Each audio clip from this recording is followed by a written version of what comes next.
ಎರಡೇ ಎರಡು ಕೆಂಪು ಮೆಣಸಿನಕಾಯಿಗಳು ಸಾಕು ನಿಮ್ಮ ಶತ್ರುಗಳು ಸಂಪೂರ್ಣ ದಮನವಾಗಲು.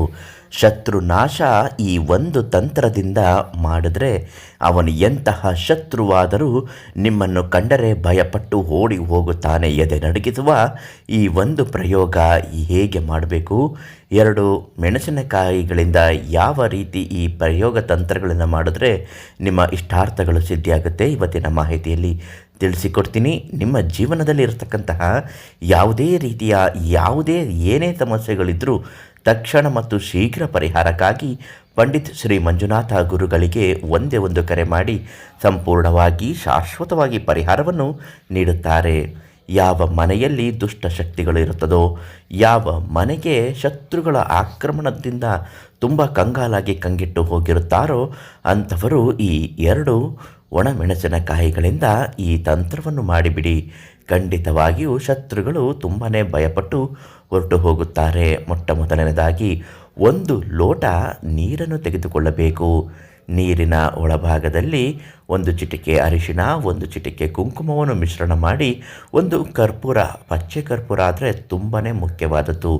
ಪಚ್ಚೆ ಕರ್ಪೂರ 2-3 ತೆಗೆದುಕೊಂಡು ಬಂದು ಒಂದು ಬಿಳಿಯ ಹಾಳೆಯ ಮೇಲೆ ಶತ್ರುವಿನ ಹೆಸರು ಕೆಂಪು ಪೆನ್ನಿನಿಂದಲೇ ಬರಿಬೇಕು. ಅದು ಕೊನೆಯ ಅಂತ ಅರ್ಥ, ರೆಡ್ ಸಿಗ್ನಲ್ ತೋರಿಸಿದ ಹಾಗೆ ಕೆಂಪು ಪೆನ್ನಿನಿಂದ ಶತ್ರುವಿನ ಹೆಸರನ್ನು ಬರೆದು ಶತ್ರುನಾಶನಂ ಕುರು ಓಂ ಕ್ಲೀಂ ಪಟ್ ಸ್ವಾಹ ಅಂತ ಅದರ ಕೆಳಗಡೆ ಬರೆದು ಬಿಡಬೇಕು.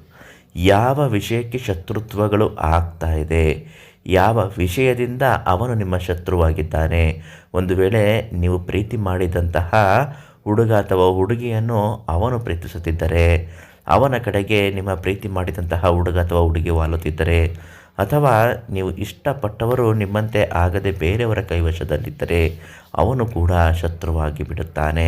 ಅಥವಾ ದುಡ್ಡು ಕಾಸಿನ ವಿಚಾರದಲ್ಲಿ ಶತ್ರುತ್ವ ಸಾಧಿಸುತ್ತಿದ್ದರೆ, ಉದ್ಯೋಗದಲ್ಲಿ ಶತ್ರುತ್ವ ಸಾಧಿಸುತ್ತಿದ್ದರೆ, ವ್ಯಾಪಾರ ವ್ಯವಹಾರದಲ್ಲಿ ಶತ್ರುತ್ವ ಸಾಧಿಸುತ್ತಿದ್ದರೆ ಆ ವಿಚಾರವನ್ನು ಆ ಶತ್ರುತ್ವ ಸಾಧಿಸುತ್ತಾ ಇರುವ ಕೆಳಗಡೆ ಬರೆದುಕೊಳ್ಳಬೇಕು. ಯಾವುದೇ ವಿಷಯದಲ್ಲಿ ಶತ್ರುತ್ವ ಸಾಧಿಸುತ್ತಿದ್ದಾಗ ಅದನ್ನು ಬರೆದು ಸಂಪೂರ್ಣ ನಾಶನಂ ಕುರು ಸ್ವಾಹ ಅಂತ ಬರೆದಾದ ಮೇಲೆ ಪಚ್ಚೆ ಕರ್ಪೂರವನ್ನು ಒಳಗಡೆ ಇಟ್ಟು ಅದನ್ನು ಭಸ್ಮ ಮಾಡಿ ಬಂದಂತಹ ಭಸ್ಮದ ಪುಡಿಯನ್ನು ಆ ಲೋಟದ ನೀರಿನೊಳಗಡೆ ಹಾಕಿ 2 ಒಣಮೆಣಸಿನಕಾಯಿಗಳನ್ನು ಇಟ್ಟು ಒಂದು ರಾತ್ರಿ ಪೂರ್ತಿ ಅದನ್ನು ನಿಮ್ಮ ಮಂಚದ ಕೆಳಗಡೆ ಇಡಬೇಕು. ಮರುದಿನ ತೆಗೆದುಕೊಂಡು ಹೋಗಿ ಆ ವ್ಯಕ್ತಿಯ ಮನೆ ಮುಂಭಾಗ ಅಥವಾ ಆ ವ್ಯಕ್ತಿಯ ಮನೆ ಹತ್ತಿರ ಇರತಕ್ಕಂತಹ 3 ಕೂಡುವ ರಸ್ತೆಯಲ್ಲಿ ಅದನ್ನು ಸುರಿದು ಬಂದು ಬಿಡಿ. ಆ ರಸ್ತೆಯಲ್ಲಿ ಶತ್ರು ಹೋದರೆ ಸರ್ವನಾಶವಾಗುತ್ತಾನೆ. ಈ ತಂತ್ರವನ್ನು ಮಾಡುವ ಮೊದಲು ನೀವು ಶ್ರೀ ಮಂಜುನಾಥ ಗುರುಗಳಿಗೆ ಒಂದು ಕರೆ ಮಾಡಿ, ನಂತರ ಕೆಲವೊಂದು ಪರಿಹಾರ ತಂತ್ರಗಳನ್ನು ಹೇಳ್ಕೊಡ್ತಾರೆ. ಹಾಗೆ ಮಾಡಿ ಒಳ್ಳೆಯದಾಗುತ್ತೆ.